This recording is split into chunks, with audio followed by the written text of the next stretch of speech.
मला ना काही कळत नाही की मी तर माझ्या घरामध्ये एकटी राहते आणि माझ्या मुलाचा मी सांभाळ करते आणि दिवसभर मला ब्लॉग्स बनवणं, शॉर्ट्स बनवणं यातूनच मला वेळ मिळत नाही आणि त्यात माझ्या नवऱ्याचं टिफिन करणं, सकाळी उठलं तेव्हापासून कामं करणं, मी कधीच कुणाकडं लक्ष देत नाही आणि सहज जर लक्ष कुणाकडं गेलं तर मी कधीच त्यांना रिस्पॉन्स देत नाही. कारण मी इथे आली तेव्हापासूनच मला हा अनुभव खूप जास्त घडलेला आहे. कारण की गावाकडं कसं असतं, गावाकडं सर्व लोक एकमेकांशी घुलून मिसळून राहतात, पण मध्ये ते शक्य नाही आहे.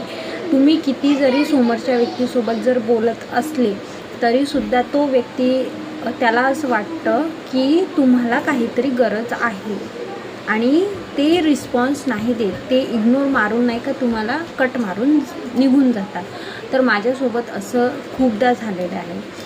तर मी एकदा सोडून दोनदा सोडून मी नाही का सारखं त्या गोष्टीवरती नाही का विचार करायची की अरे असं कसं झालं, हे लोक का असं करतात, असे वागत आहेत. मग मी माझ्या नवऱ्याला सांगायची. माझा नवरा म्हणायचा की अगं बाई, इथले लोक खूप बिझी असतात, त्यामुळं एकमेकांशी बोलायला त्यांना वेळ नसतो आणि ते एकमेकांशी खूप कमी म्हणजे नाही का इंटरॅक्ट होतात. तर मग मला असं वाटतं हो असू शकते, कारण की कामामुळं बिझी असतात. तर मग ते पण झालं. पण जर आपण समोरून कोणासोबत हसत आहे, बोलत आहे, पण तो व्यक्ती आपल्याला रिस्पॉन्स नाही देत आहे, तर ते पण एक वेगळीच गोष्ट वाटते की आपण थोडं वेगळं तर नाही.